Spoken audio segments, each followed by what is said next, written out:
en el área de trabajo. Ok.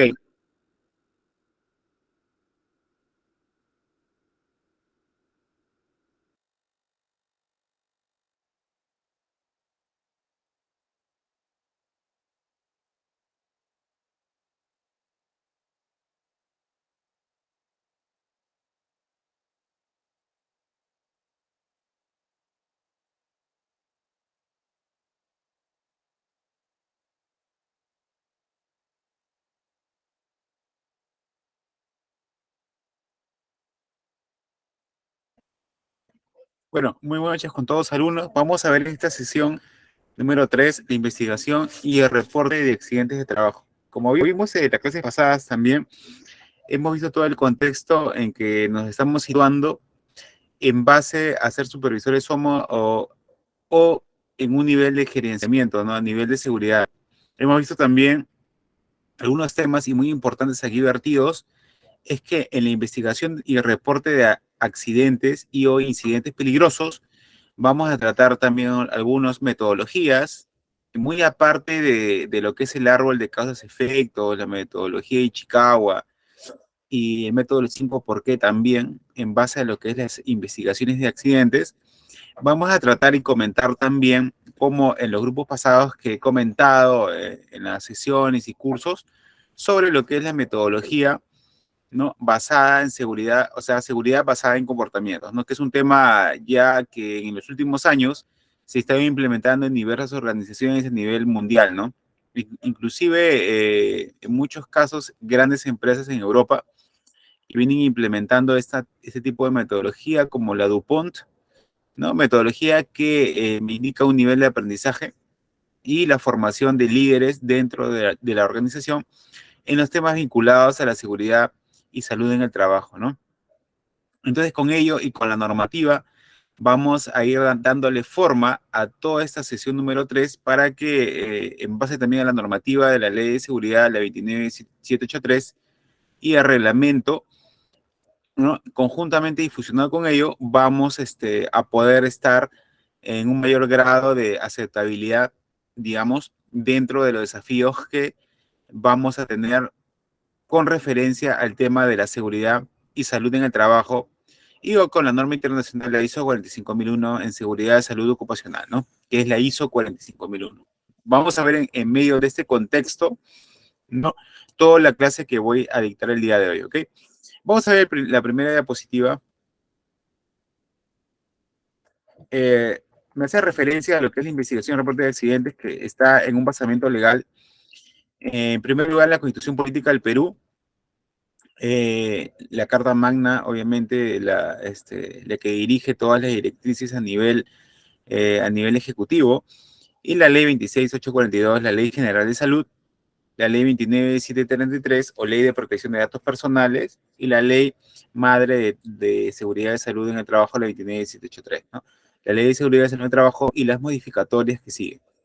También el Decreto Supremo 003-2013, que aprueba lo que es el reglamento de la Ley 29733 o Ley de Protección de Datos Personales. El Decreto Supremo 005-2012-TR, que aprueba lo que es el reglamento de la Ley 29783.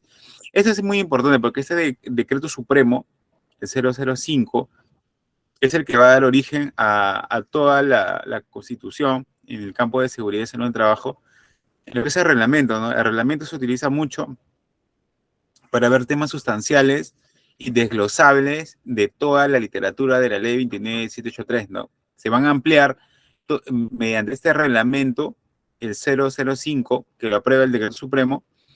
En este reglamento se va a ampliar todas las modificatorias y todos los artículos basados en la ley, ¿no? De una manera gráfica, de una manera de metodologías, por ejemplo, metodología del IPRC, de identificación de peligros y evaluación de riesgos y controles, también las diversas metodologías de investigación de incidentes y o accidentes peligrosos, como es lo que vamos a ver ahora, ¿no? Todo esto se está desprendiendo o se va a desprender de la normativa y su reglamento, ¿no? La 29783 y el reglamento que va acompañado mediante el Decreto Supremo aprobado, ¿no? El 005, 2012 TR.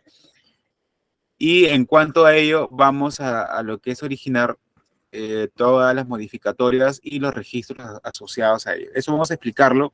Y por favor, quien no tiene lo que es el formato de los registros y los registros obligatorios en materia de seguridad y salud en el trabajo, me pueden mandar un link o un mensaje para poder hacerles llegar mediante el coordinador. ¿Ok?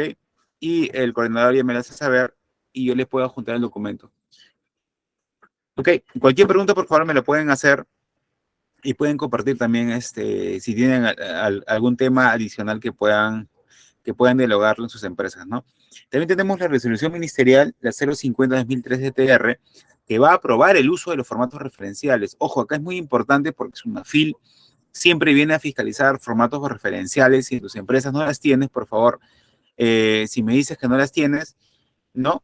Tú me puedes mandar un mensaje, por favor, ahí, o con el coordinador. Marcela Lumunar dice, buenas noches, ¿estas leyes solo son para el Perú? Sí, la 29783 sí, ¿no? La ley de seguridad de salud de trabajo, pero también la ley de seguridad de salud de trabajo es que a nivel de Perú, la normativa está basada casi en un 80% a nivel de Latinoamérica, ¿no? En las diversas normativas con la normativa colombiana, ¿no? En materia de seguridad y salud en el trabajo. Pero también tiene artículos muy parecidos, pero circunscritos a nuestra realidad, ¿no? En el tema, por ejemplo, de la formación del Comité de Seguridad y Salud del Trabajo, se puede ilustrar que haciendo un poco de comparativo en base a reglamentaciones y en base a la normativa de seguridad y salud del trabajo con Chile, por ejemplo, con el país de Chile, ¿no? Perú, por ejemplo, el Comité de Seguridad y Salud del Trabajo se oscila, según la normativa de la ley 29783, que tiene que ser aproximadamente, bueno, de una manera exacta, ¿no? Como dice en la normativa, de 20 a más trabajadores que Marcela Munal. ¿Cómo estás? Sí, mira, muy importante, tú eres de Colombia. ¿Cómo estás? Mucho gusto, Marcela.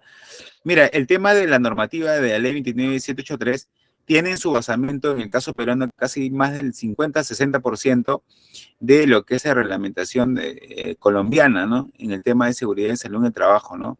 Entonces, eso en el caso peruano va a ser una fusión, ¿no? Para poder, de diversas reglamentaciones, incluso de la colombiana, en gran medida, casi mayor porcentaje, para aplicar en los casos peruanos, ya que acá, en Perú, no sé si cómo será en Colombia, ¿no? Me gustaría que puedas participar y que oscila, Marcela, cerca del 70%, el 70%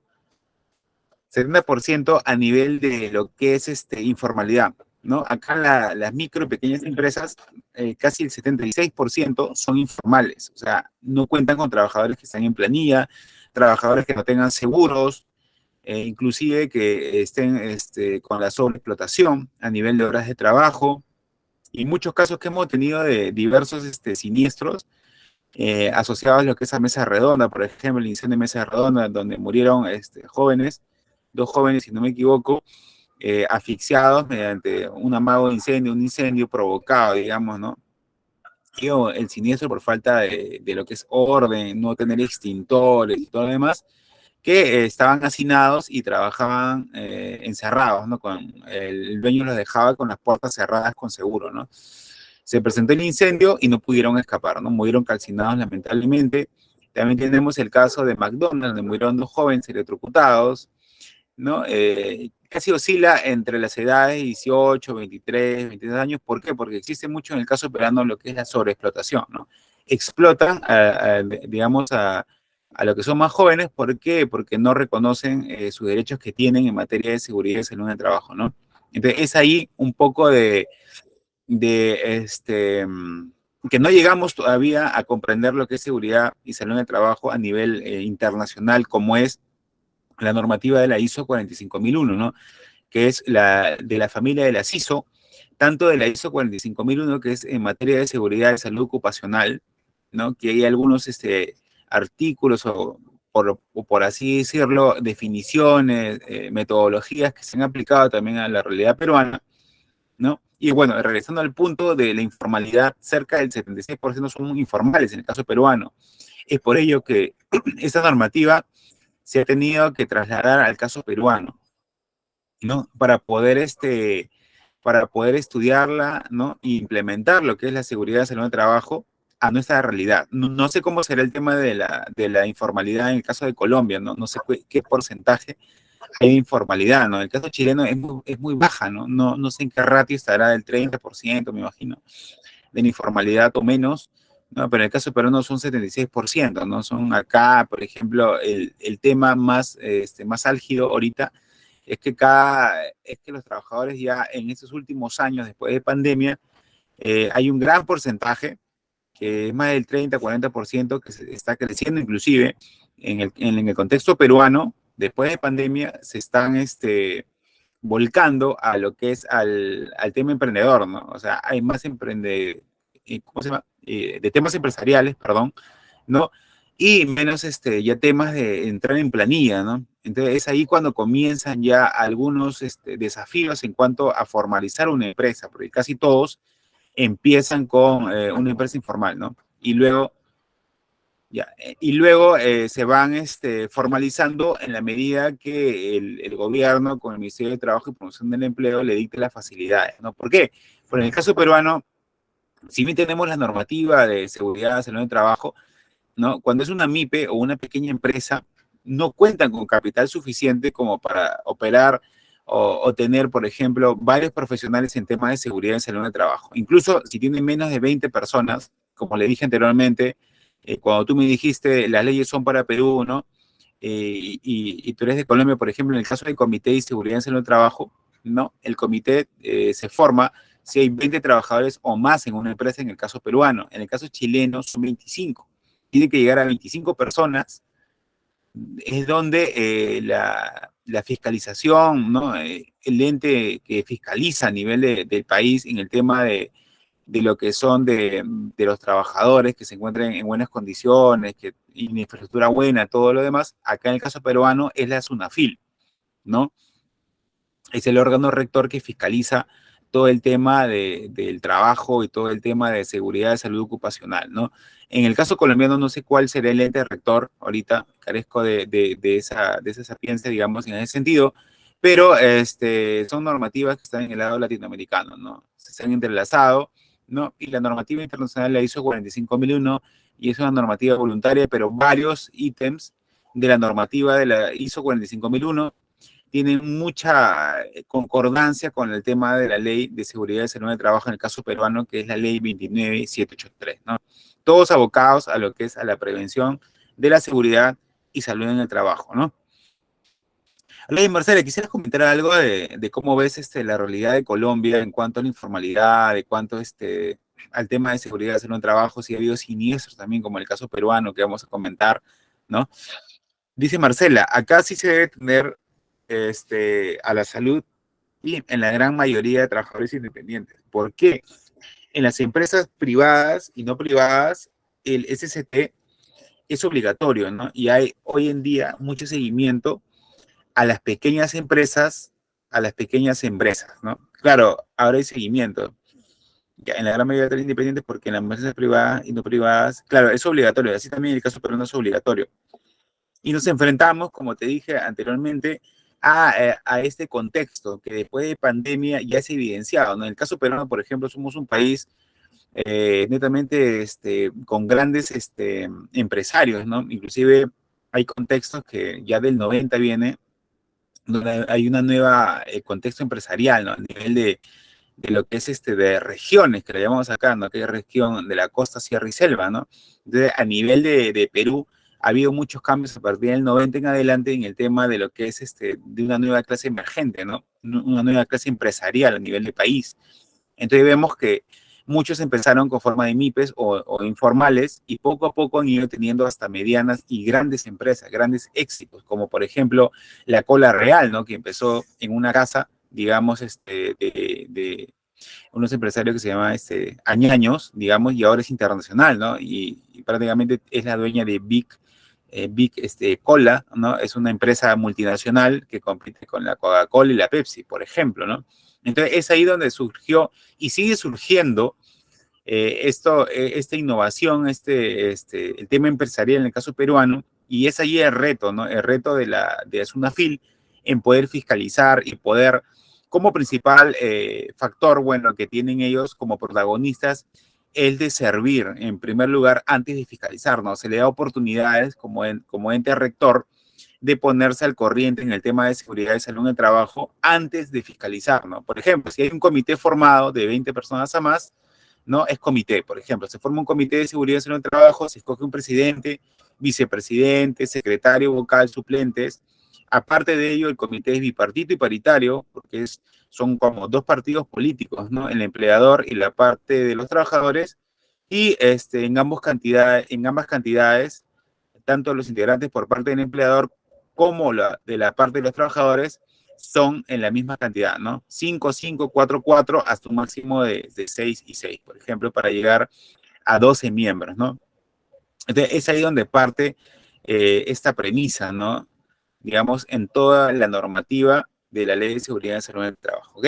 Entonces, dicho sea de paso, ya hemos comentado, ¿no? Que esta normativa obviamente tiene ciertas cláusulas que son de normas internacionales, de normas latinoamericanas, como en el caso colombiano, ¿no? Pero el gran tema recurrente acá es la prevención, ¿no? O sea, en materia de seguridad y salud en el trabajo, todas las normativas van a girar al tema de la prevención, pero sí con ciertos rasgos, obviamente, referidos al contexto. Por ejemplo, el número de trabajadores que se forma en la realidad peruana es de 20 trabajadores a más como un comité. El caso chileno, 25. Quizá Chile no tenga el grado de informalidad del tema peruano, ¿no? Es por ello que los números van cambiando, ¿no? 25, quizá en otro país sea menos o más, dependiendo de la realidad que está viviendo cada país y el contexto, ¿no? Mucho depende de ello el tema de seguridad. ¿Por qué? Porque de repente nosotros podemos asumir la ISO 45000 en el caso peruano, pero es una norma voluntaria de carácter internacional, ¿no? De todas las familias de las ISO. ISO 14001, el tema de lo que es ISO 9001, el tema de lo que es 14001, por ejemplo, es medio ambiente, ¿no? 14 es medio ambiente, el tema de la ISO 9001, y es el tema de calidad, ¿no? El tema de calidad, lo que es la ISO 45001, 50001, el tema de lo que es eficiencia energética, por ejemplo, ¿no? El tema de lo que es cómo cuantificar la cantidad de energía que tienen ciertas infraestructuras, ¿no? Y se le da un certificado LED, por ejemplo. Últimamente en lo que es edificios, incorporaciones, se está intensificando mucho eso. Entonces nosotros no podemos aplicar una ISO 45001 en una MIPE, pues, ¿no?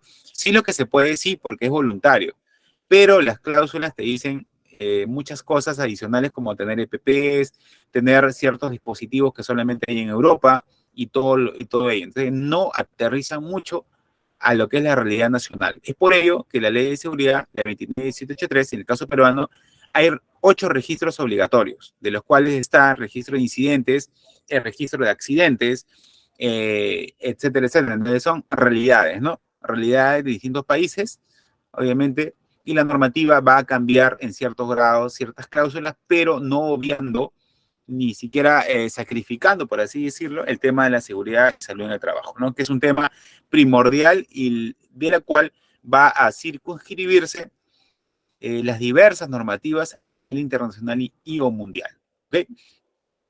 Ahora bien, ya quedó más o menos ilustrado el tema si es que vienen de otros países, ¿no? Si es que están en el curso, pero el tema de la prevención va a ser un tema global, ¿no?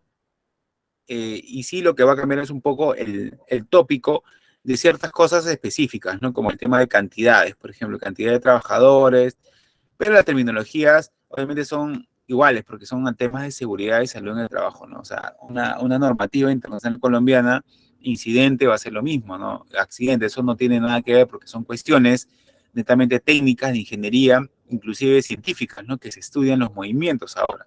Entonces, eso no puede variar en sentido, ¿no? Inclusive hay normativa internacional como de ergonomía, que incluso hacemos charlas, capacitaciones a nivel de Perú, Latinoamérica, etcétera, porque son hechos objetivos, son estudios objetivos, científicos, inclusive en papers, ¿no? Científicos, que netamente esto tienden a gravitar en todo el mundo, ¿no? Es internacional, ¿no? Es como las matemáticas, ¿no? Lo que es el tema prevención, ¿ok?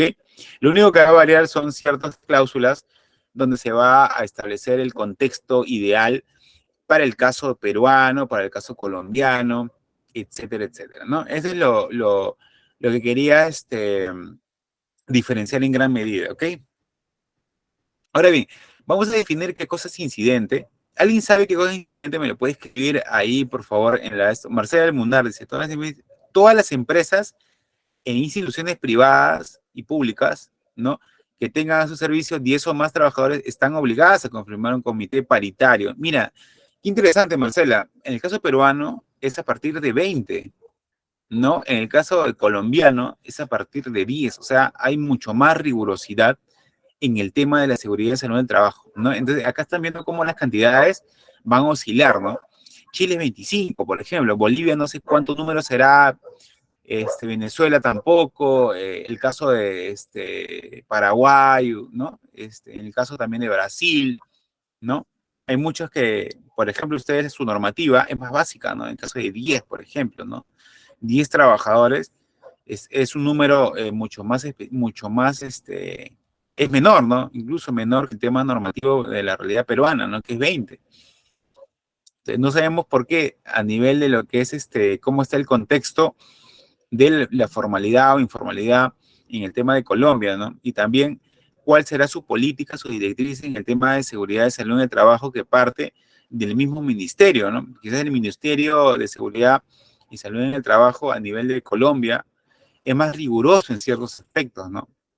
Quizás hace prevalecer más derechos de los trabajadores, etcétera, ¿no? A veces se peca también, obviamente, por decir, por ejemplo, tiene que tener más trabajadores para que haya un comité, ¿no? Y cuando hay menos trabajadores, no, no se logra dosificar ello. Por ejemplo, en el caso peruano, si hay 20 menos trabajadores, se contrata lo que es un supervisor en el tema de seguridad y salud del trabajo. No se contrata lo que es un comité, ¿no? El de ustedes también me imagino que menor a 10 se contrata un supervisor, mayor a 10 se conforma un comité paritario, un comité de seguridad, ¿no? SST, como se dice. ¿Okay? Vamos a decir ahora un poco de definiciones, ¿no? Que son obviamente principios elementales, ¿no? De los cuales van a basar varios profesionales en definir, obviamente, lo que es la tecnología básica, que lo tiene incluso en la normativa ISO 45001, en el tema de lo que es terminología, incidentes, que es un accidente, etcétera. Y la normativa de la Ley de Seguridad 29783 no se queda ajena a ello, ¿no? Va a tomar, obviamente, definiciones también clásicas y postuladas de antemano de especialistas para poder ejemplificar y o aterrizar ideas, obviamente, y terminología básica a la realidad peruana, ¿no? Miren, en el caso de Rosalinda Campo dice, en el caso de Venezuela es a partir de 10 trabajadores. Muy interesante, ¿no? El caso peruano es 20, chileno es 25. Entonces va variando, pero en el tema de comité es obligatorio. Como dije anteriormente, ¿no? El tema de comité de seguridad y salud del trabajo es obligatorio en los 3 países, Venezuela, Colombia y Perú, ¿no? Pero la cantidad y la especificidad de trabajadores va a oscilar, ¿no? Inclusive Colombia y Venezuela están casi muy unidos en el tema de lo que es la cantidad. El tema peruano son 20, ¿no? De 20 a más, 20 a menos. Ya comienzan 20 a más, obligatorio comité, 20 a menos, un supervisor. En el caso de ustedes, me parece que si es de 20 a menos, es contratación de un supervisor, me imagino, porque alguien tiene que velar por el tema de seguridad y salud de trabajo. Y si no es un comité, tiene que ser un supervisor o un PDR, que se dice prevencionista de riesgos, ¿no? Iván Donaire dice, una pregunta. Entonces, cuando la empresa ya tiene más de 20 trabajadores, ¿ya no se contrata a un supervisor de seguridad? No, o sea, cuando tiene más de 20 trabajadores, sí puedes contratar a un supervisor. O sea, Iván, el tema de un supervisor no tiene nada que ver con tener lo que es un comité de seguridad en el trabajo. O sea, no tiene nada que ver, no es condicional, ¿no? Inclusive se puede asociar a diversos especialistas en la materia, ¿no? O sea, no hay nada, ¿no? Dice Rosalinda Campo Yepes, el número es para formar el comité. Yo tengo a mi cargo 30 personas. A ver, un momento, por favor, vamos a contestar en orden. El número es para formar el comité. Ah, el número es para, claro, el número es para formar el comité, exactamente. De 20 a más, en caso de peruano, se forma un comité paritario y bipartito, como dije anteriormente. Esmar Villa Romero dice, yo tengo a mi cargo 30 personas, profesor. Sí, entonces es necesario que tú tengas un comité de seguridad en el trabajo, ¿no? Es necesario que tengas un comité. Y también puedes contratar un supervisor. Eso no te disminuye tu capacidad de contratar hasta especialistas en el rubro, ¿no? No hay ningún problema. No hay ningún problema, ¿ok? Eh, Iván Donay te dice, ¿cuál es el salario promedio de un supervisor SOMA? ¿No? ¿Cuál es el salario promedio? Bueno, eso oscila en diferentes rubros, ¿no? Por ejemplo, un supervisor SOMA en el tema de lo que es, bueno, depende, ¿no? Si tú me dices un supervisor SOMA de minería, de manufactura, retail o de banca, va variando. Por ejemplo, en temas de alto riesgo, en el tema, por ejemplo, de rubro de minería, depende, ¿no? Si tú entras como junior, dependiendo de tu edad, entras senior o semi-senior, vas ganando, obviamente, el salario dependiendo, pero el salario básico de un supervisor SOMA, o si entras como PDR o prevencionistas de riesgos, que es la primera plana, en minería está oscilando los 4.000 a 5.000 soles, ¿no? Un supervisor estará oscilando sus 7.000, un jefe estará oscilando sus no, 8.000 más utilidades, ¿no? ¿No? Más o menos hasta 10.000 pueden ganar en minería, 10.000 soles mensuales, ¿no? Y, y las utilidades oscilan entre 10 sueldos al final, ¿no? Al final del año también, ¿no? O sea, es un rubro netamente minería muy rentable en el caso peruano, que somos una potencia a nivel de minerales, ¿no? Inclusive tenemos litio, somos uno de los primeros países en cobre, en oro, en lo que es las mineras, ¿no? La minera Hochschild, la Yanacocha, Sauder, Volcan, ¿no? Y todo ello, ¿no? Si tú me dices otro rubro, por ejemplo, hay otro rubro que sí, por ejemplo, transportes, puede ser un sueldo de 3.500 hasta 4.000, por ejemplo. Ahí no hay muchas utilidades, ¿no? Como tanto como es el sector extractivo, ¿ok? En una empresa de Lima tiende a oscilar entre 2.500 a 3.000, Iván. 2.500 a 3.000 más o menos, ¿no? En una empresa no minera, un supervisor tiende a oscilar, un supervisor, bueno, senior, así, 4.000 aproximadamente, ¿no? De sin utilidades, sin nada, 4.000 mensuales, es lo más común para un supervisor. Si entras desde abajo, 2.500 a 3.000, ¿no? A nivel profesional, ¿ok? Ok, y están pidiendo mucho, disculpe, dice Rosalinda, disculpe, y en empresas que prestan servicio de electricidad, claro, depende, en electricidad sí, ¿no? También el sueldo, en el caso peruano, promedio de 4.000, ¿no? Y si es grandes empresas de electricidad, como Enel, así, puede llegar a un supervisor hasta 6.000 o más de 6.000, ¿no? Ajá, más de 6.000, más utilidades, porque las empresas también tienen utilidades en todos los sectores energéticos también. ¿Ok? Y bueno, y ahí depende, ¿no? La gerencia también ya más de 15.000, ¿no? A nivel gerencial, más de 15.000 mensuales, incluso más utilidades y minerías. No tenemos nada que, no tenemos nada que discutir en temas de minería, ¿no? Inversión de minería, porque estamos muy acorde hasta en Europa, ¿no? El sueldo europeo de grandes ingenieros, ¿no? Pero solamente sectores extractivos a nivel de caso peruano, ¿no? Ahora bien, vamos a ver el tema de lo que es incidentes.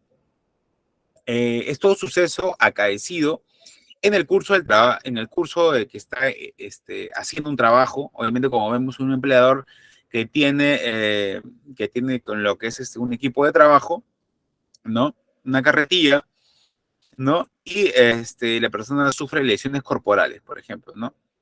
No sufre, perdón, lesiones corporales. Vemos que una caja se cae de altura, ¿no? Y el trabajador no le cae por, por el destino, no fue su hora, tuvo mucha suerte y prácticamente salió bien librado. Eso significa que el colaborador ha sufrido lo que es un incidente y necesita un reporte de incidentes, ¿no? Es decir, ¿sabes qué? A las 3 horas, a las 13 horas, se cayó una caja rozándome casi el talón derecho. Yo cuando me encontraba haciendo mis funciones de trabajo básicas según mis procedimientos, ¿no? Entonces, el reporte de incidentes va a ejemplificar y van a hacer un seguimiento para que no se presenten otros casos, incluso hasta llegar al accidente, ¿no? Porque incidentes repetitivos van a causar lo que son accidentes y ya lesiones, ¿no? Netamente diferencial. Incidente, suceso acaecido en el trabajo, en donde la persona no sufre lesiones corporales, ¿ok? Y no tiene primeros auxilios, no tiene lesión corporal, que es la diferenciable. Accidente con lesión corporal, incidente sin lesión corporal. Ambos son sucesos acaecidos, fortuitos e inesperados, ¿ok?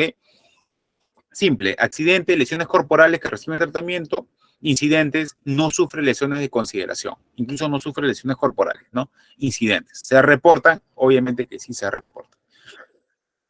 ¿Quedó claro ese tema de incidentes, por favor?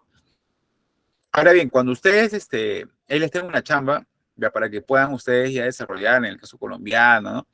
Para poder que ustedes sean implementadores quizás o asesores, ¿no? Que puedan buscar, o si no lo tienen a la mano, algunos que ya han buscado, me pueden decir, ¿no? ¿Cuántos, un ejemplo de cómo reportar incidentes, ¿no?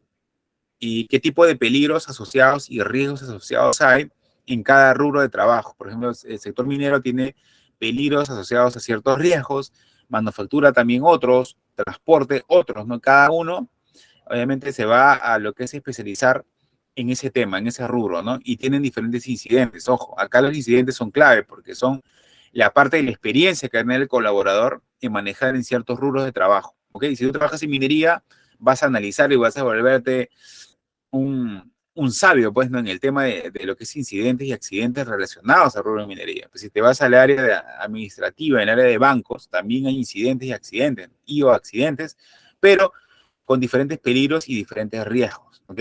Quizás puedan parecer iguales, pero en minería se trabaja de alto riesgo, lo cual no es muy común en el área administrativa, ¿no? En el área de Lima, por ejemplo, en bancos, o lo que es empresas retail como Saga Falabella, Ripley o Esle, etcétera, ¿no?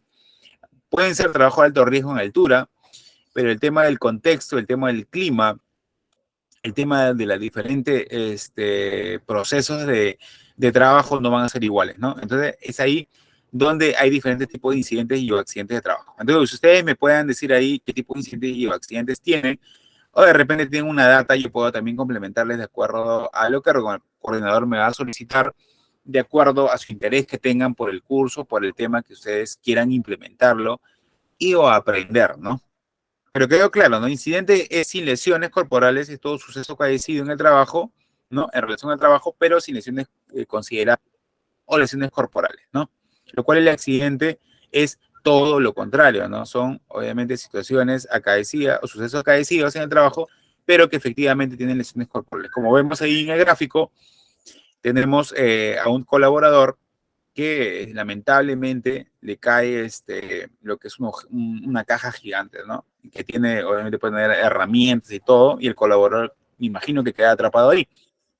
Entonces ha ocurrido, es un suceso repentino, fortuito, inesperado, acontecido, acaecido, y va a sobrevenir en una causa. O sea, va a tener consecuencia, ¿no? De producir una lesión orgánica, ¿no? Un daño, una lesión orgánica que va a recibir, obviamente, la connotación de un tratamiento, ¿no? Que puede causar esta lesión una perturbación funcional y o la muerte. ¿Okay? Esa es la diferencia. Incidente sin lesiones corporales de consideración o sin lesiones o daños corporales, y accidente es una lesión orgánica o daños corporales que pueden dar como consecuencia una invalidez, una perturbación funcional con invalidez o quizá la muerte. Entonces son dos temas, digamos, que parten de una premisa, de un peligro, pero que lo van a asociar en un tema que un suceso puede acontecer, pero que no ha llegado tu hora, por así decirlo, y no recibe ni un rasguño, no hay ninguna lesión, pero en el tema de accidentes, sí, lamentablemente, bueno, se te cae la caja encima, sufres un accidente y tienes efectivamente lesiones corporales, ¿no? Así de simple, ¿no? Accidente con lesiones corporales, suceso acaecido en el lugar de trabajo con lesiones corporales, y incidente, suceso acontecido en el lugar de trabajo, pero sin lesiones corporales y o de consideración, ¿ok? Simple. ¿Hay alguna pregunta referente a las definiciones de incidentes o accidentes de trabajo, o ha tenido algún problema en el tema de lo que es incidentes? ¿Sabe lo que es en su matriz y per se están relacionados todo ello?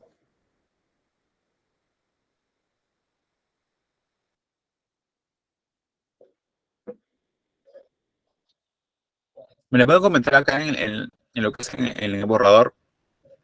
Rosalinda Campo Yepes, ¿no? Iván Donaire, lo que está en línea, ¿no?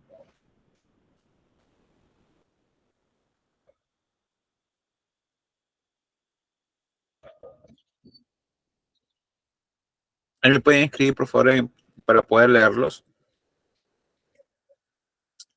Sí, ok. Sí, y pueden intervenir, no hay ningún problema. Ok, Ya, por favor, los que quieran participar, Iván Donaire dice, ¿tienen noción de lo que es la matriz hiper, no? Iván Donaire dice, sí, tengo noción de la matriz hiper C en el tema de identificación de peligros y evaluación de riesgos y controles, ¿no? Claro, dentro de la matriz hay controles asociados y hay accidentes de cómo se deben prevenir, ¿no? Inclusive hay capacitaciones en materia de seguridad y salud en el trabajo, ¿no? Dentro de ello, ¿alguno ha escuchado lo que es metodología de seguridad basada en comportamiento? De repente alguien tiene ahí lo que es esta metodología basada en comportamientos que últimamente está dando. Sí, mira, es metodología DuPont, no sé si has escuchado.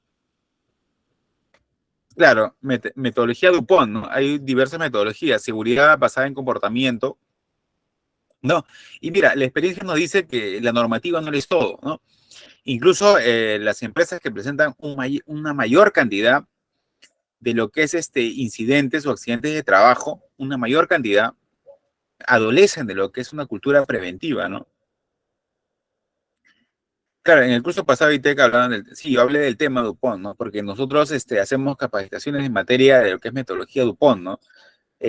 Nos asociamos obviamente al tema de liderazgo, ¿no? Pero a nivel de comportamiento, ¿no? Que es un nivel un poquito más subjetivo, ¿no? Si bien ahorita estamos entrando en el nivel de normativo, vamos a hablar un poco del tema de comportamiento, ¿no?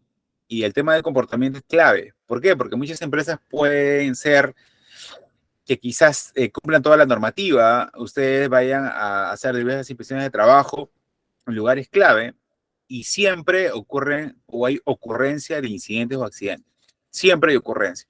Se preguntan por qué. Si ustedes siguen la normativa, si ustedes tienen obviamente muchas personas que hacen capacitaciones, buenos capacitadores, etcétera, pero el trabajador sigue cometiendo las mismas ocurrencias, mismos incidentes y que terminan lamentablemente en accidentes, quizás lesiones corporales, incapacitantes y o la muerte, ¿no? Lamentablemente, ¿no? Entonces vemos que hay un déficit, lamentablemente en el caso peruano, en mayor medida, en el tema de la informalidad también, en que no tenemos cultura preventiva. Lamentablemente a nivel de Latinoamérica, miren, según la encuestadora Gallup Internacional, una encuestadora muy conocida, ¿no? Gallup Internacional, citó en un cuadro estadístico, ¿no? En base a la realidad de Latinoamérica, que cerca de un 27% de empresas a nivel de Latinoamérica, no, perdón, en toda Latinoamérica, el promedio era que un 27% de trabajadores en cada país, digamos, aproximadamente, se comprometían con el trabajo. Y cerca del 73% restante eran personas no comprometidas con el tema de seguridad.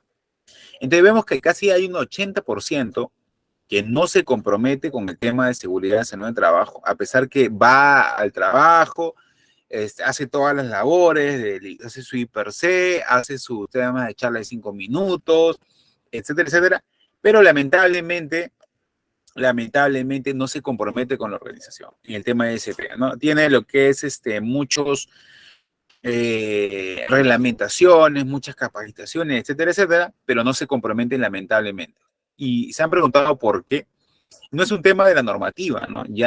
Allí hay un tema de comportamiento. Es por ello que la metodología DuPont va a cerrar esa brecha en el tema de lo que es seguridad y salud del trabajo. Al cerrar esa brecha es donde la normativa acaba, donde empieza la seguridad en el comportamiento, basada en comportamiento. Cómo revertir obviamente todas estas creencias negativas en base a lo que son sesgos, ¿no? En materia de seguridad y salud en el trabajo, ¿no? Hay varios sesgos, inclusive nosotros somos, obviamente, personas, ¿no? O sea, somos individuos que cada día estamos al tanto del peligro, del riesgo social en la empresa. A veces tenemos creencias arraigadas en temas de otras corporaciones que venimos, ¿no? Contratados por otras empresas y ya tenemos un esquema de trabajo, ya tenemos nuestra cultura preventiva, que hemos sido capacitados, a la vez tenemos experiencias previas de lesiones, accidentes de trabajadores conocidos, por ejemplo, amigos, y tenemos sesgos, ¿no? Por ejemplo, hay dos tipos de sesgos muy interesantes en el tema de seguridad basada en comportamiento o la metodología DuPont que enseñamos también en varias capacitaciones, que son los sesgos de disponibilidad y los sesgos de resultados. El sesgo de disponibilidad viene a ser Hay dos tipos, ¿no? Sesgos de disponibilidad positiva y sesgos de disponibilidad negativa. Ejemplo, sesgos de disponibilidad positiva. Un colaborador está en una empresa metalmecánica, agarra una sierra de repente, ¿no? Y se corta la mano. Un colaborador lo ve y dice, oye, pero tú no has seguido los procedimientos de trabajo, haces amputación, ¿no? Sufre lo que es una pérdida de un miembro y entonces el colaborador se siente impactado porque su amigo ya no va a trabajar, quizás lo despiden del trabajo y se debe dedicar a otras cosas. Tiene familia, tiene hijos que tienen que, obviamente, que tiene que aportar para su educación, etcétera, y lamentablemente ya no va a quedar igual. Tiene un miembro menos, obviamente, ¿no? Ya no va a hacer las funciones básicas que hacía, de repente se tiene que conseguir otro trabajo y va a tener consecuencias, ¿no? Ahora bien, acá se comienza a analizar y hay metodologías de investigación que vamos a verlo, ¿no? Pero tiene un impacto positivo. ¿Por qué? Porque va a tener mayor cuidado al hacer cualquier trabajo de alto riesgo en la empresa metalmecánica, ¿no? Porque va a decir, mira, yo he visto en carne propia lo que ha pasado a un amigo, a un compañero de trabajo, por no seguir los procedimientos establecidos, ¿no? Hay un sesgo de disponibilidad positiva. Un sesgo de disponibilidad negativa viene a ser cuando el colaborador sobreestima el riesgo. De repente tiene amigos dentro de ello que, por ejemplo, toman cerveza en altas horas de la noche y manejan unidades de transporte pesado que transportan mercancías o carga en carreteras. Para ellos es muy común tomarse, digamos, un pequeño de ron, un pequeño de pisco para, dicen, soportar el clima, soportar las adversidades, etcétera, pero trae consecuencias, ¿no? De repente estás cansado y se te sube mucho el alcohol, ¿no? Y pierdes, obviamente, lo que es el equilibrio o ciertas reacciones dentro de lo que es las unidades de transporte, ¿no? Estimas el riesgo y quizás nunca te ha pasado, ni nunca ha pasado a colaboradores cercanos a ti, y de repente tú dices, si nadie le ha pasado a los colaboradores que yo trabajo, que son 20, por ejemplo, 20 personas, tampoco me va a pasar a mí. Sobreestimación de riesgo. O bien puede ser positivo, o bien puede ser negativo. Y de acuerdo a ello se va a formar tu creencia positiva o tu creencia negativa cuando sobreestimes ese riesgo, que nunca te va a pasar, te crees Superman, etcétera, etcétera, y de repente sucede a veces lo que tú sobreestimas, ¿no? Entonces, es ahí donde surgen las metodologías y de qué forma el capacitador tiene que hacer llegar esas creencias negativas y que puede identificar el mismo colaborador dónde está fallando, ¿no? Sacar ese sesgo y ponerse una creencia positiva. Eh, ahí es harta chamba, ¿no? Porque estás trabajando directamente con un colaborador en la parte subjetiva, ¿no? En la parte de valores, identificación de valores, cultura preventiva, etcétera, etcétera. Y de una parte muy interesante de cómo funciona tu inconsciente, ¿no? Cómo funcionan tus valores, todo lo que, el acervo cultural que tú tengas en materia de preventiva, y de por qué no quieres escuchar una capacitación, quizás no quieres escuchar una charla, porque sobreestimas el riesgo. Hay muchos casos de lo que ha pasado ahora, hay gerentes que sobreestiman el riesgo, ¿no? Gerentes que sobreestiman el peligro. Son muy avesados, son muy temerarios, y después de eso pagan las consecuencias, ¿no? Porque tampoco ellos mueren, pero quizás mueren también las personas que los siguen, su equipo de trabajo. Y eso es lamentable, ¿no? Porque ustedes tienen como supervisores SOMA una gran responsabilidad en materia de seguridad, ¿no? No pueden ustedes estar capacitando, estar haciendo algo y de repente sus acciones van a hacer otra cosa. Tienen que ser consecuentes, consistentes y coherentes con lo que ustedes están haciendo. En eso se basa el tema de seguridad o la metodología DuPont, ¿no? Y muy aparte de ello, es formar líderes dentro de las organizaciones en materia de seguridad y salud en el trabajo, que es un cambio de creencia, ¿no? Es algo, un trabajo más profundo y sostenible, ¿no? Para poder cambiar las cifras de incidentes y accidentes de trabajo. Pero es un tema que sí o sí está dando grandes resultados y que esto ya se evidenció hace mucho tiempo. Nada más que las empresas piensan que el colaborador puede ser una máquina, que de repente tú le adiestras tan solo 5 minutos de seguridad, capacitaciones, que lo tienen cansados y, digamos, no entienden el por qué. No hay una buena concientización. Es ahí las falencias, que no es la normativa, que no es el capacitador y que no son ellos, sino son las creencias que tenemos que nos limitan a poder adquirir nosotros un tema de liderazgo en materia preventiva, de seguridad y salud en el trabajo, que es un tema muy, pero muy interesante porque trabajamos netamente con la mente, ¿no? La mente forma lo que es, mediante un pensamiento, hay una creencia. Esta creencia se traduce en un esquema conductual que va a arrojar un comportamiento, sea positivo o negativo en el tema de SCT. Que analizar seguridad basada en comportamientos hasta llegar a la raíz y o la causa de cómo ha sido formada esa persona en materia de seguridad de salud en el trabajo. ¿Ok? Eso quería dejarles como una metodología, que es la metodología DuPont, metodología basada en seguridad basada en comportamiento, que también tiene que ir de la mano, ¿no?, con el tema de SOMA. Porque un supervisor SOMA tiene que estar preparado tanto para lidiar con temas de capacitaciones como el tema psicológico también, ¿por qué no? ¿No? Dice Marcela Lumunar, es que ellos piensan que ya se les sabe o que a ellos no les va a pasar nada, ¿no? Se creen Superman. Claro, o sea, es que son creencias, ¿no? Inclusive las creencias se forman a lo largo del tiempo, ¿no? A nivel de niñez, ¿no? Niñez, juventud y todo, ¿no? O sea, el tema de creencias es bien arraigado y para que tú puedas cambiar de creencias, primero es que tienes que identificarlas. Si no la identificas, ¿qué vas a cambiar si no vas a identificar una creencia limitante, ¿no? De repente un colaborador, por ejemplo, siempre hay en construcción, nos topamos con colaboradores, ¿no?, que suben hasta 4 pisos sin arnés, porque les dificulta, dice, el movimiento, que ellos ya tienen una cierta experiencia en el equilibrio, ¿no? Y al final, lo que pasa es que se caen y lamentablemente sufren amputaciones y mueren, ¿no? En construcción es un tema muy recurrente porque hacen actos subestándares, ¿no? Actos inseguros o subestándares, que es propiamente de un comportamiento no basado en un buen procedimiento de trabajo. ¿Ok? Sí, al capacitar le dicen tienes que seguir procedimientos, ponerte el arnés, tu casco, tu bota de seguridad, escuchar tu charla de 5 minutos, recién ahí puedes subir, ¿no? Recién ahí puedes tener una mejor vista, esperar 5 minutos antes de empezar, ponerle las tablas de esta manera, el colaborador dice, ya me las sé todas, es aburrido, va, se quita el arnés, se quita el casco y muere, lamentablemente. Entonces, ahí hay un acto inseguro basado en una creencia, ¿no?, o un sesgo de disponibilidad negativo, ¿no? También tenemos el sesgo de disponibilidad de resultados, ¿no?, que es muy común, por ejemplo, Marcelo Munar, ¿no? Por ejemplo, tú vas a la empresa, caminas por el pasadizo y ves cables sueltos que pueden electrocutar a cualquier persona. De repente hay un supervisor de alto rango y se ha olvidado. Porque todos podemos a nivel, por ejemplo, nosotros que gerenciamos proyectos también, ¿no? Vamos a empresas y a veces nos olvidamos, se nos pasa, ¿no? A veces hay algo, pero para eso existen los reportes de incidentes y o accidentes de trabajo. Hay reportes, ¿no? Y ahí les voy a comentar un poco del tema, ¿no?, de los reportes de incidentes y o accidentes de trabajo. Reportes de incidentes, perdón, para no llegar a accidentes. No, sesgos de resultados, de disponibilidad, sesgos de resultados. Un ejemplo clásico, tú ves, estás en un pasadizo, ves cables pelados o que pueden pasar lo que es corriente eléctrica a un colaborador Juanito, que quiere salir rápido del trabajo, son las 6 de la tarde, ya finalmente quiere salir rápido, no, él ve resultados. Él dice, mira, hago mi chamba acá, paso por el pasadizo, acá, salto por el cable pelado y llego a mi área de trabajo.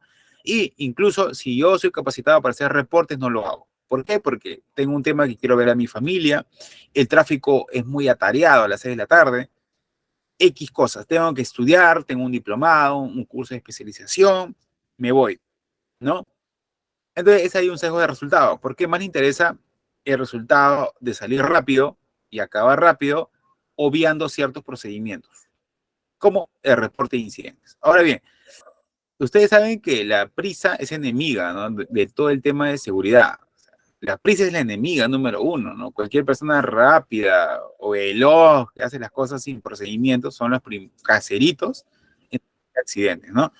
El tema de seguridad también es un tema que te va a dosificar tu carácter, ¿no? Más paciente, obviamente, es estar más preventivo y te va a servir de mucho en todos los aspectos del comportamiento. Entonces, un sesgo de resultados es eso, ¿no? Es obviar los procedimientos para tener resultados a nivel tuyo, ¿no? Que quieras salir rápido, que quieras acabar rápido por X motivos. El fin justifica los medios, por así decirlo. Y no hacen un reporte de incidentes, ¿no? Si este colaborador hubiera sido un buen sesgo de resultados positivos, hubiera dicho, ¿sabes qué? Tengo estos cables pelados en el pasadizo y voy a hacer un reporte de inmediato a qué hora encontré esos cables, quién los puso ahí, de repente se olvidaron, etcétera, para que no vuelva a ocurrir. No, eso se llama evitar la ocurrencia. Y es cambiar la creencia. Ahora bien, un tip adicional. ¿Cómo cambiamos nosotros cuando hacemos la metodología basada en comportamiento de riesgo, por ejemplo? O basada en lo que es seguridad basada en comportamiento para cambiar creencias, ¿no? Identificamos, hacemos sesiones con ellos y obviamente el fin es lograr el liderazgo. Si esa persona no está haciendo reportes y ellos tienen un grupo de trabajo de 20 personas que se rodean en la misma área, por ejemplo, electricidad, son 20 ingenieros, 20 supervisores, 20 integrantes de ellos y hacen los trabajos en común y todos ellos obvian a los reportes por más charla que se lee, por más capacitaciones, ¿no? Comienza lo que es la segunda etapa, identificación de creencias. ¿Por qué no haces reportes cuando te han dicho? Él dice, porque sobreestimamos el riesgo, porque más me interesa salir rápido, miles de excusas, X y Z, ¿no? Ahora el tema de la chamba de nosotros es cambiar ese chip, ¿no? El chip de hacer un pasivo dentro del tema de seguridad y ser un ejecutor o intencional en el tema de poder cambiar la cultura preventiva que tengas tú mismo como para la organización. Y ahí es la clave el efecto rebaño, que también aplicamos. El efecto rebaño aplicamos que basta que un solo integrante tenga una sobreestimación de riesgo, que no le interese algo, va a contaminar a toda la masa crítica. El efecto rebaño, según la metodología basada en comportamiento, basta que uno esté mal para que todos estén mal, basta que uno sea el líder para que comience a influenciar a todos, ¿no? Entonces, es ahí donde nosotros dejamos líderes en cada área de trabajo para que ellos puedan contagiar de manera positiva esos sesgos de disponibilidad negativa y cambiar de creencias poco a poco. ¿Hay diferentes aprendizajes? Obviamente que sí. ¿Hay técnicas? Obviamente que sí. Aparte de la normativa, técnicas de liderazgo, técnicas de, obviamente, de influencia y de cómo motivar a un colaborador de una manera correcta. No tan solo ya pasó en sistemas de capacitación, inducciones, ¿no? Son temas ahora más profundos a nivel de liderazgo y que parten de un supervisor. Y si tú eres un supervisor, creo que está en mayor medida para poder destacar en tu empresa, ¿no? Haciendo esta forma nueva de seguridad en el trabajo, no convocando, por ejemplo, líderes, ¿no? Quizás hay una técnica muy conocida que hacemos, es el principal caserito, Juanito, que no te gusta escuchar ningún tema de capacitación en alturas, porque tú crees que sabértelas todas, sin arnés siempre, ya me han dicho de que varios trabajadores tú te subes así, siempre, tú vas a ser el próximo que dé la charla en materia de seguridad en el trabajo. Lo motivamos, le decimos, ¿sabes qué? Cierto día tú vas a hacer conmigo la charla, vamos a investigar cosas, vamos a concientizar más y tú vas a ser el nuevo líder de la cuadrilla. ¿Tú crees que ese colaborador va a hacer lo mismo? No, porque cada vez que tú estás hablando del tema de seguridad, vas a cambiar de creencias, ¿no? Porque la mente funciona así.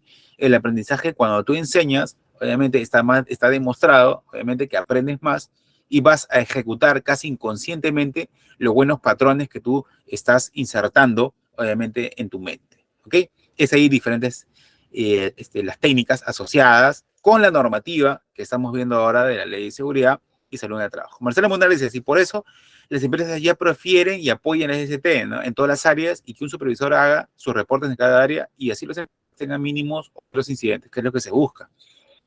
Realizar siempre autoevaluaciones para minimizar las falencias. Obviamente, autoevaluaciones, ¿no? Echarle 5 minutos, de repente su IPC, cada uno que se maneja su IPC en cada área donde está.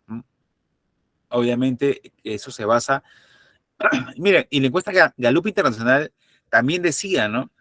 Que si tan solo el 27% está de compromiso y cerca del 73% no tiene compromiso a nivel de Latinoamérica entre trabajadores en materia de seguridad y salud del trabajo, ¿no?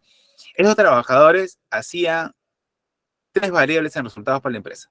Pérdida de rentabilidad de la empresa, altos despidos e insatisfacción de clientes, ¿no? Insatisfacción de clientes, ¿por qué? Porque el colaborador no se va a sentir a gusto trabajar en una condición insegura que te da el empleador. De repente te da piso mojado siempre, escaleras sin barandas, de repente haces actos inseguros, ¿no? Hay ciertos colaboradores que hacen actos inseguros y tú no te sientes cómodo trabajando de ahí. Segundo, alta rotación. Va a haber despidos, obviamente, porque personas van a cometer más accidentes, alta rotación de personal, menos compromiso, ¿no? Insatisfacción de clientes y menos ganancia para empresas. El cliente se va a quejar porque no le van a brindar un buen servicio, un buen trato, por la ausencia, quizás por incidentes, accidentes, no compromiso de la empresa. Entonces, todo redunda en el papel sustancial importante que tiene el tema de ST. Lo que muchos dicen que es un gasto banal, que no retribuye a la empresa, está demostrado que el tema de ST es un gasto que sí retribuye positivamente a la empresa. Ya eso está en todo el mundo, ¿no? Roberto González Angulo dice, a veces piensa que cuando trabajando comete un acto inseguro y se le reporta, piensa que es para perjudicarlo cuando todo es por el bien de la... Exacto.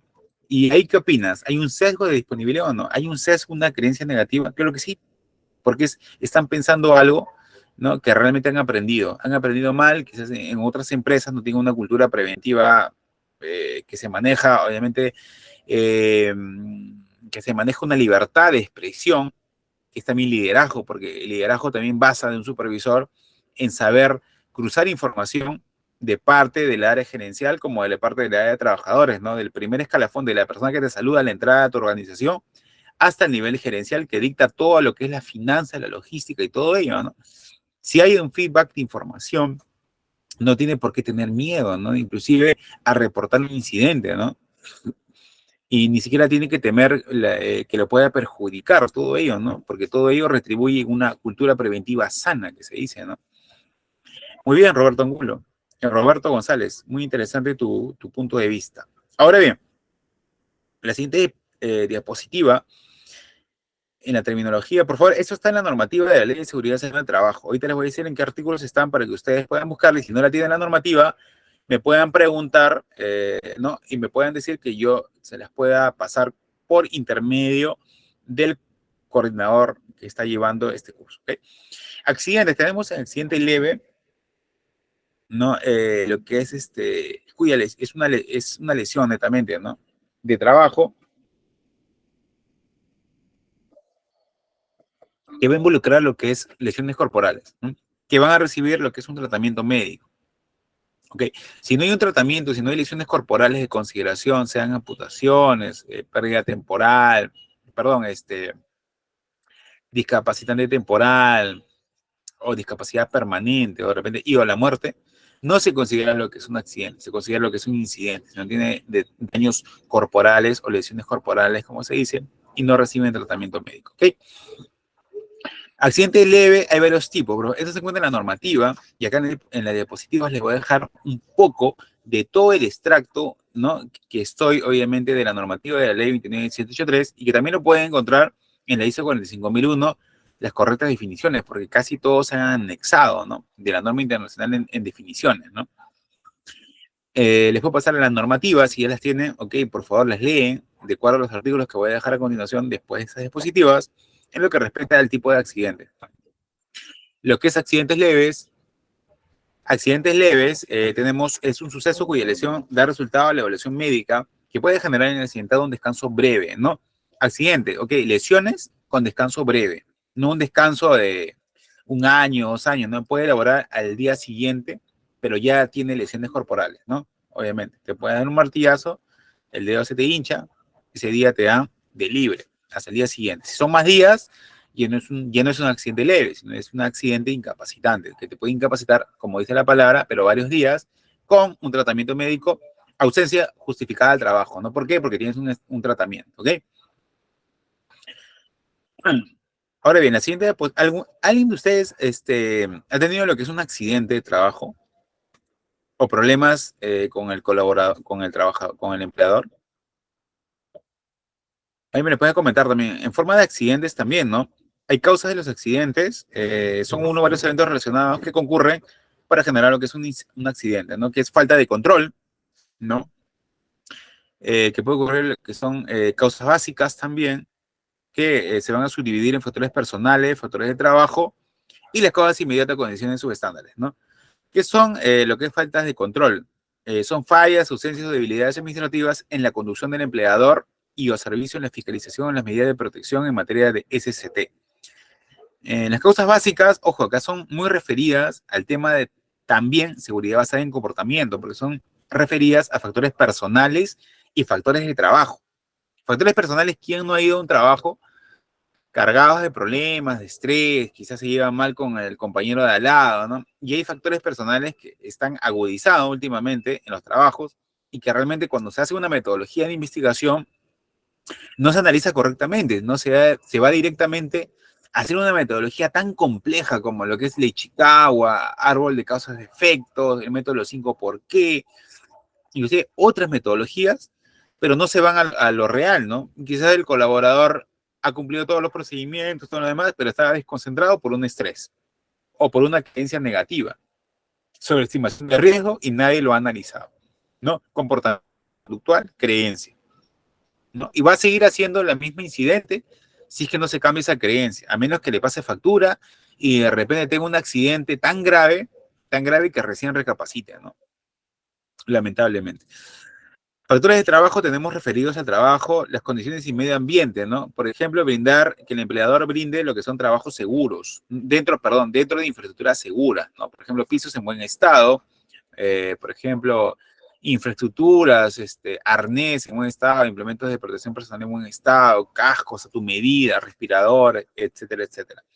Y las cosas inmediatas también son aquellas debidas a las condiciones subestándares que vienen dadas por el entorno de trabajo que puede causar un accidente. Y acto subestándar, como le dije anteriormente, ¿en qué se diferencia? Condición subestándar a acto subestándar, ¿no? Condición subestándar es todo lo que la infraestructura de la organización te la da para que tú trabajes, ¿no? De parte del empleador. El empleador te dice, mira, mi infraestructura es esta y te la doy así. Si el piso está en mal estado, condición subestándar. Si el equipo está en mal estado, los cables pelados sueltos, condición subestándar. Condiciones netamente óptimas o seguras viene dado por buenas escaleras, buena barandilla, buena iluminación, etcétera, etcétera. O sea, diferenciarlo obviamente es básico. Tú sabes dónde tú vas a trabajar, si está bien o está mal, ¿no es cierto? En cambio, en acto subestándar y aparte del comportamiento del colaborador al acercarse a un riesgo, ¿ok? Si el colaborador lee sus procedimientos, hace actos seguros, no tiene por qué pasarle nada, ¿ok? Son actos subestándares, ¿no? Un acto subestándar es toda acción o práctica incorrecta, ¿ok? Ejecutada por el trabajador que puede causar un accidente. O sea, es una práctica incorrecta y si yo digo incorrecto es porque no ha seguido un procedimiento, porque todo trabajo se basa en procedimientos estudiados y analizados por expertos, especialistas, técnicos y o científicos que ven la mejor manera de prevenir enfermedades y o accidentes porque son los encargados de analizar lo que puede pasar de una forma de siniestro, etcétera, etcétera. Entonces, ustedes son la parte técnica o la parte de ingeniería que ustedes tienen que asumir esos procedimientos que ya han sido analizados y establecidos por especialistas. Si ustedes creen sabérselas más que un científico o un ingeniero en temas de seguridad que haya estudiado ese tema, están haciendo un acto subestándar, ¿no? Un acto temerario, un acto que no tiene ningún estudio, ningún rigor, sino en base a sus creencias o sesgos de disponibilidad negativa, ¿ok? Que tienen que cambiarse sí o sí si quieren evitar o quieren lograr lo que es, como dice, cero incidentes y accidentes de trabajo, ¿no? En tipo de accidentes, como les comenté, tienen accidentes leves, lo que son accidentes incapacitantes, accidentes mortales y accidentes incapacitantes tienen lo que es accidentes total temporal, parcial permanente y total permanente. Como vemos en la figura, total permanente es lastimosamente la pérdida de un miembro que se cuentan desde el dedo meñique, ojo, según la normativa, parcial permanente, fracturas y total temporal cuando ya ocurre de todo el cuerpo, que de repente no puedes hacer nada, ni siquiera caminar, ¿no? Te pueden incapacitar, sea por días, por meses, etcétera, que se va a diferenciar de accidentes leves, que ya al día siguiente te dan de alta, ¿no? Y accidentes mortales que no las cuentas, ¿no? Prácticamente ya no trabajas nunca, ¿no? Nada más en el cielo, ¿ok? Ahora bien, tenemos los tipos de accidentes de trabajo. También tenemos el total temporal, parcial permanente, total permanente y accidente mortal. Para lograr ejemplificarlo y clarificar mejor los contextos, ¿no? En el tema de lo que es total temporal, cuando la lesión genera el accidentado la imposibilidad de utilizar su organismo, ¿no? Se va a otorgar el tratamiento médico. O sea, el colaborador no puede hacer nada porque prácticamente ha sufrido lo que es una invalidez de su cuerpo, ¿no? Lo que es parcial permanente, cuando la lesión va a generar lo que es la pérdida parcial de un miembro u órgano o de las funciones del mismo, ¿no? Como una amputación. Total permanente es cuando la lesión genera la pérdida anatómica.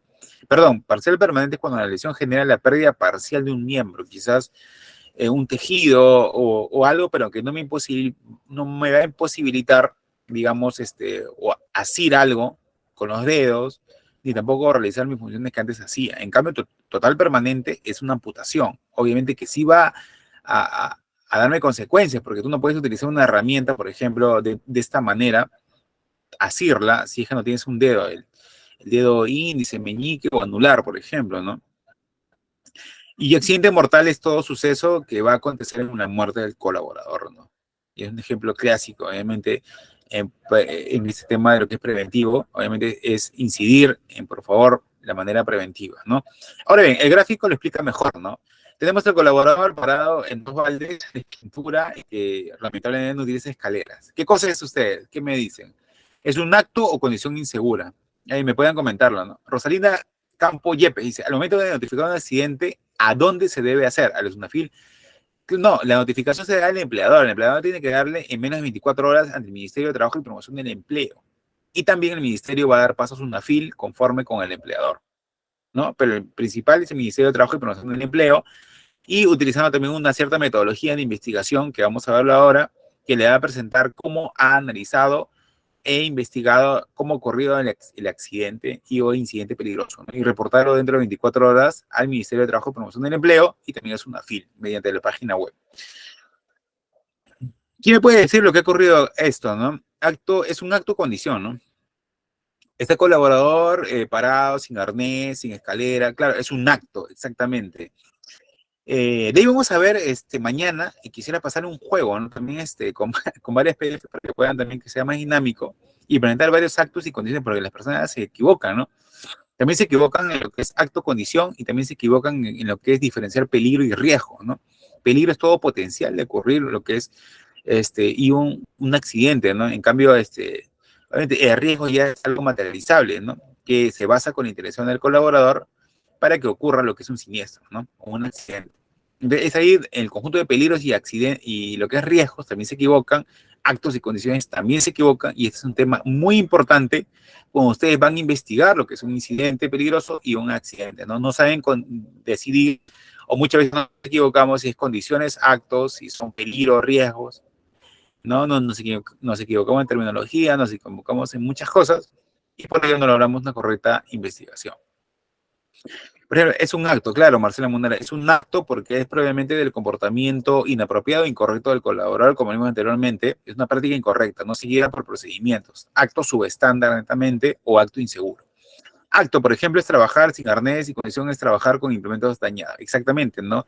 Es todo lo que te da la empresa, así de simple, condición subestándar, y acto subestándar es todo comportamiento incorrecto del colaborador que no sigue los procedimientos básicos de trabajo. En la parte de derecha tenemos la escalera, que es toda condición en el entorno de trabajo que puede causar un accidente, ¿no? O sea, el colaborador sigue los procedimientos, Juanito sigue los procedimientos de trabajo, es bien arduo en su estudio, sigue todos los procedimientos, pero tiene una escalera defectuosa, que no ha sido responsabilidad de él, sino de la parte de la infraestructura que le da la organización y el empleador. En este caso, ¿qué cosa es? Acto condición, es condición. Es todo lo que te da la organización en materia de EPPs e infraestructura que realmente están subestándar, ¿no? Por debajo del estándar, por debajo de lo usualmente correcto que esté en tus materiales dentro de tu organización. Ok. Muchas gracias, Roberto González, Rosalinda y Marcela Munar. Muchísimas gracias por su participación. Ahora bien, ya una vez que comprendemos ello, ya de actos, condiciones subestándar, y esto va a ir relacionado mucho a lo que es la matriz per se, que la vamos a ver también, vamos a ver la notificación, ¿no? Según el artículo 82, por favor, lo revisa, ¿no? Cuando estén en su casa ya, de repente estén en el trabajo. Según el artículo 82, se encuentra la normativa de la ley 29783, la normativa peruana, y su reglamento anexo, que el empleador debe identificar los peligros y evaluar los riesgos para la seguridad y la salud del trabajador en forma periódica, previsto en el artículo 57 de la ley, ¿no? Por favor, ver el artículo 82 y 57, leerlo, para lograr una mejor comprensión. Las medidas de prevención y protección deben aplicarse de conformidad con el artículo 50 también de la ley, y la identificación se va a realizar en consulta con los trabajadores, el comité, supervisor, etcétera, ¿no? Para lo que es la notificación, ¿no? Netamente. Ese va a ser chamba del empleador, netamente, para poder notificar, ¿ok?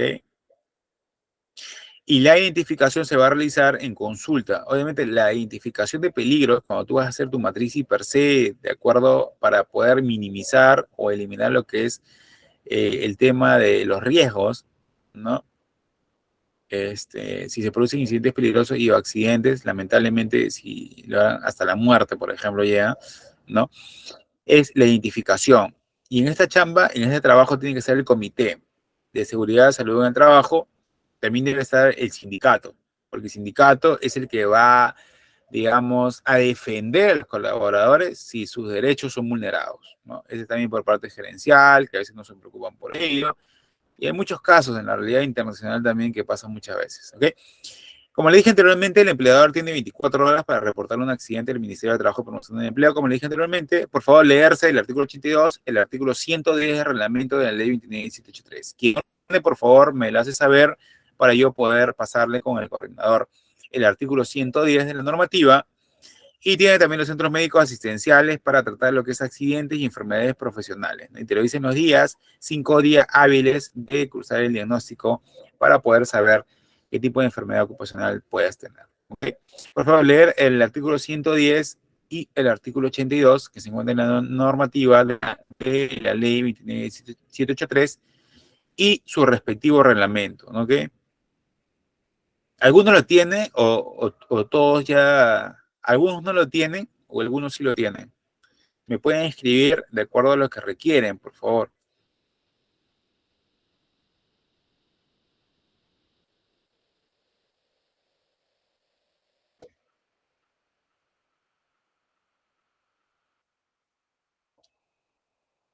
Ok, me lo escriben ahí, por favor, todos los que están requiriendo. Yo no lo tengo, Rosalinda. Ya, Rosalinda, te lo puedo alcanzar con la coordinadora o el coordinador de trabajo, ¿ya? Y no hay ningún problema. Otras personas también le pueden escribir, por favor, todos a la coordinadora para que ellos me den, por ejemplo, el acceso para poder transmitir. ¿Ok? Ahora bien, tenemos. Ya, ok, Marcelo Munal. Ahora también tenemos la notificación del artículo 110 en el tema a que se refiere el artículo 82 de la normativa que debe realizarse en los plazos siguientes, ¿no? El empleador, los accidentes de trabajo mortales y los incidentes peligrosos dentro del plazo máximo de 24 horas de ocurridos, ¿no? Reportarlos al Ministerio de Trabajo y Promoción del Empleo en el caso peruano, ¿no? 24 horas. De lo contrario, es una FIL que clava su supermulta. También tener un centro médico asistencial público, privado, militar, policial, etcétera. Los accidentes de trabajo se reportan hasta el último día hábil del mes siguiente de ocurrido. Ojo. Y las enfermedades ocupacionales dentro de 5 días hábiles, ¿ok? Un día hábil accidente, enfermedades ocupacionales, 5 días hábiles de conocer el diagnóstico. Los empleadores deben tener un deber de colaboración con los centros médicos para que cumplan, obviamente, con la notificación a su cargo. Por favor, lee el artículo 82 de la ley también, referido al artículo 110, que es básico para que ustedes puedan tener la cultura preventiva en la mano en temas de normativas, por favor. ¿Ok?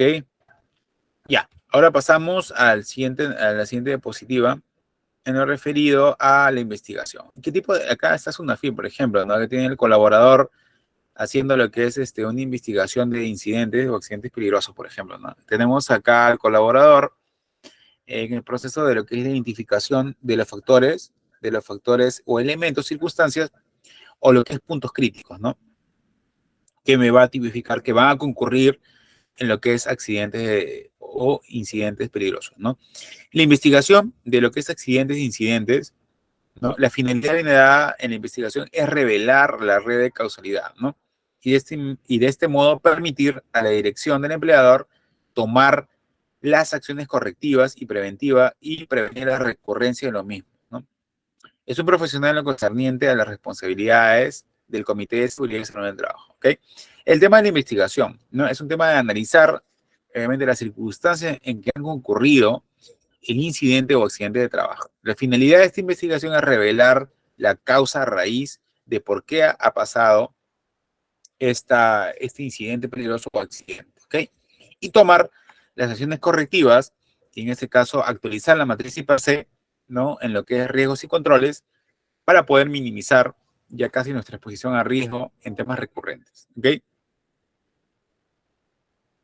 Ahora tenemos, en la investigación tenemos el artículo 42, basada en las funciones del Comité de Seguridad y Salud de Trabajo también, ¿no? En estas funciones, por favor, la SUNAFIL es muy estricto, ¿no?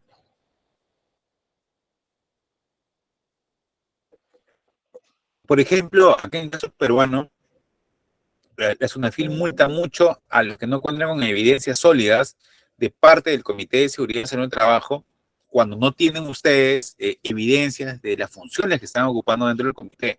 De repente el libro de actas no tienen todos los reportes o todas las agendas necesarias en el tema de la investigación de un incidente peligroso o accidente, o no tienen, por ejemplo, como función aprobar el programa anual, de repente el programa anual no lo aprueban ustedes, conocer y aprobar la programación anual del servicio de trabajo, o participar en la elaboración, aprobación, puesta en práctica y evaluación de políticas y planes tampoco. Entonces, ¿de qué manera pueden ustedes evidenciar colocando en las agendas, en el libro de actas, ya cuando ustedes estén al Comité de Seguridad y Salud del Trabajo, colocando en el libro de actas todo lo que concierne al tema de seguridad sobre el trabajo y todas las reuniones que están teniendo? Porque si SUNAFIL no ve nada dentro del libro de actas, es imposible que puedan verificar y puedan decir, ¿sabes qué? ¿Cuáles son tus funciones básicas? Mira, según el artículo 42, sus funciones de qué? Primero, aprobar el reglamento interno. ¿Ustedes han aprobado el reglamento interno? ¿Ustedes saben su reglamento interno o no hay reglamento interno? De ahí SUNAFIL les da de alma, les da, o sea, como así, bien correctos en el tema de funciones. Si no pueden evidenciarlo, ¿no? No pueden evidenciar algo, o sea, ustedes es como si no tuvieran un comité de seguridad sobre el trabajo, ¿ok? Por favor, leer el artículo 42 dentro, como funciones del comité de seguridad y salud en el trabajo, por favor, para poder ya en la próxima clase ejemplificar más el asunto y los problemas que van a conllevar no tener las funciones y de cuántas multas son aproximadamente si no se logra evidenciar las funciones según SUNAFIL, que es un tema muy importante también saber el tipo de multa que SUNAFIL va a aplicar.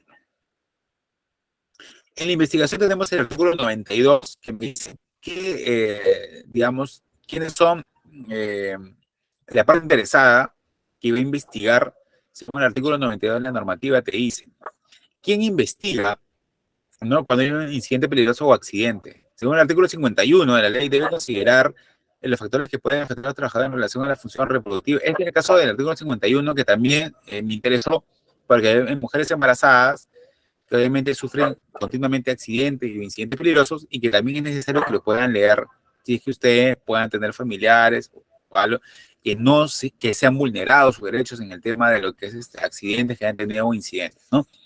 Según el artículo 92. Ahora bien, ¿quiénes son las personas interesadas según el artículo 92 de la normativa, ¿no? Primero, el representante de la organización sindical va a ser el que va a acompañar a las personas a ver el origen del incidente mediante una metodología. También parte del comité va a estar ahí como elementos que van a investigar, van a tratar de preguntar cómo ocurrió el incidente, qué factores personales han tenido, qué tipo de metodología utilizar.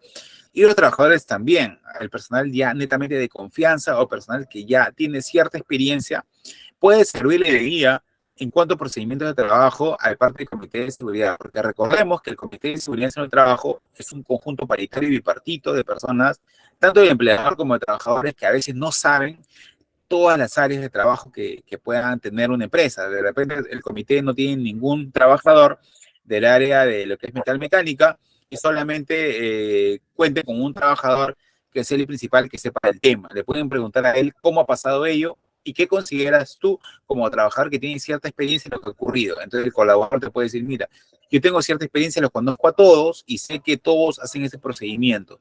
Si él ha hecho esto, posiblemente el equipo esté defectuoso, porque yo no creo que en base a mi experiencia él se equivoque haciendo ello. Eso es lo que te brinda el expertise de un gran trabajador. Lo que el comité no tiene, porque el comité tiene diferentes funcionalidades e incluso algunas personas ni siquiera saben de cuestiones de ingeniería, ¿no? De repente son todos administradores o son temas abogados y de repente no trabajan netamente en talleres, ni siquiera saben o si son ingenieros del parte del comité no saben en el área técnica. De repente, muchas veces pasa, ¿no? Y también tenemos el sindicato que tiene que velar, obviamente, por defender los derechos del accidentado.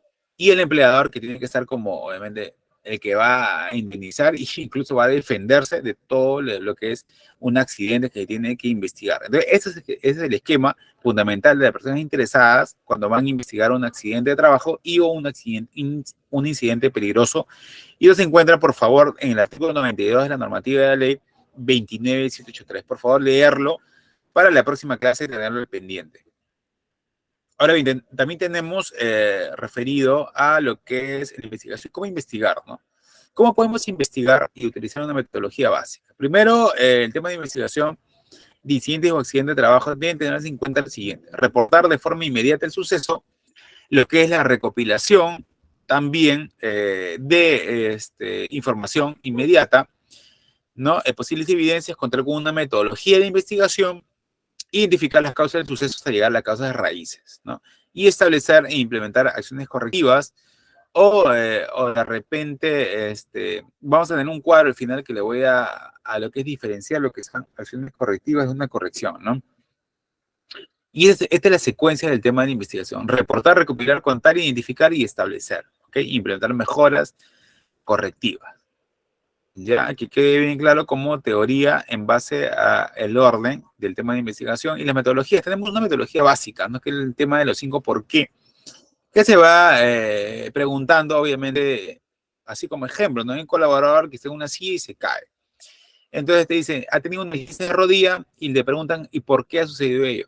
¿Por qué? Porque se cayó de la silla. ¿Y por qué se cayó de la silla? Porque le faltaba una rueda. ¿Por qué le faltaba una rueda? Porque se rompió. ¿Por qué se rompió? Porque estaba deteriorada. Y el último llega porque no tenía mantenimiento. Ok, ¿qué es lo que acá alguien me puede decir que lo que está faltando en el método de los 5 por qué? Porque es una metodología muy básica que a veces no lo utilizan grandes empresas. Ojo, lo utilizan ciertas empresas, pero es el primer diagnóstico, digamos, que tú te puedes acercar para poder investigar, ¿no? ¿Qué es lo que ha faltado acá? ¿Qué es lo que ha faltado analizar mediante este gráfico, ¿no? ¿Qué es lo que ha faltado a ustedes?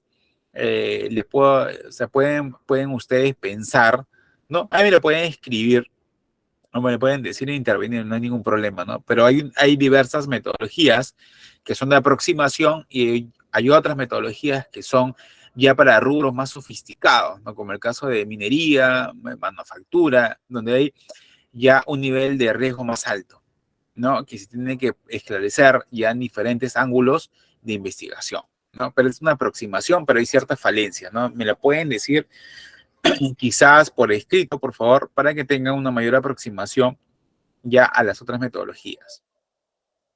También tenemos lo que es la metodología del diagrama de Chikawa, ¿no? Como concepto, es una herramienta fundamental y básica, obviamente, que sirve para hacer de una manera retrospectiva, ver la causa y efecto de un incidente o accidente. Por ejemplo, tenemos acá metodología. Es el diagrama también llamado espina de pescado, puede ser empleada en muchos contextos, ¿no? De hacer diferentes rubros o diferentes contextos a nivel de problemas o incidentes, ¿no? En el caso empresarial, por ejemplo, se escribe ahí el texto, el problema que tienes, o el incidente o el accidente que ha pasado, y se va escribiendo de manera aleatoria en el cuadro izquierdo la parte de operatividad, la parte, por ejemplo, si es un equipo que se ha quedado varado, de repente es el mantenimiento, tú comienzas a decir de repente ha fallado el conductor, y en el otro lado de la espina de pescado se coloca las causas como medio ambiente, las causas netamente objetivas, por ejemplo, ¿no? Ha llovido, factor climatológico, factor de enfermedad, etcétera. Y poco a poco se van estableciendo causas fundamentales hasta llegar a la cola, ¿no? Es una forma de ilustrar mediante un gráfico todo nuestro desenvolvimiento de forma objetiva, ¿no? Es entender mejor la relación de causas principales y secundarias. También el jerarquizar, que es lo más importante de esta metodología de Chikawa, las ideas de una forma más visual y sistemática, ¿no? Obviamente, creo yo que es la mejor aproximación del método de Chikawa, ¿no? Tener ideas ya no como escritas, sino visualmente para lograr una mayor comprensión del problema o del accidente, ¿no? No hay mejor manera que hacer un esquema visual o un dibujo para lograr comprender mejor un problema o un accidente, ¿ok? También tenemos la metodología también, bueno, acá hay un ejemplo, como les dije anteriormente, la falla de una máquina, ¿no? Tenemos la falla de una máquina y vemos acá, bueno, vamos a hablar de manera rápida por el tiempo, falla de una máquina y vemos en el cuadro, obviamente, superior, que hemos colocado personas, proceso de control, que esto puede ser ADD, ¿no? Según lo que tú consideres, para tener un mayor esquema de aprendizaje o visualizar mejor el problema. Y el lado izquierdo, medio ambiente, diseño y tecnología, de una manera objetiva de lo que ha pasado. Y tener todas las causas que me desenvuelven o pueden desencadenar en una falla de máquina, ¿no? También tenemos la metodología del árbol de causas y efectos, ¿no? Que es una metodología muy básica también, ¿no?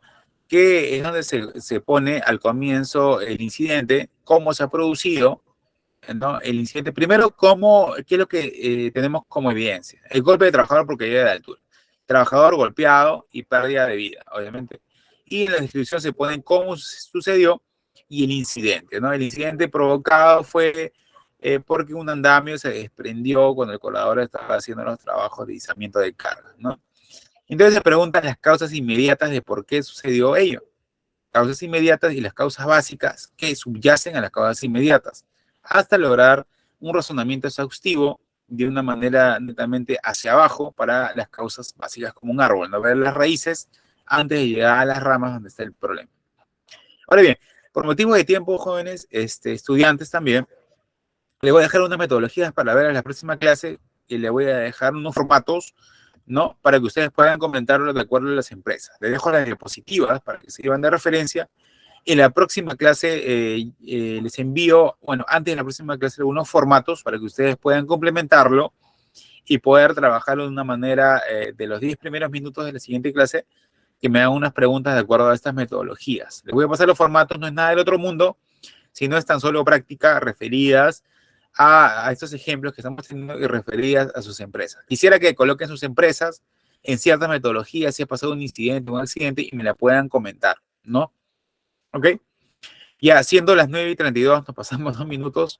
Disculpen, estudiantes, ya estamos finalizando esta sesión. Muy buenas noches con todos. Estimada coordinadora, le dejo, por favor, el grupo. Gracias.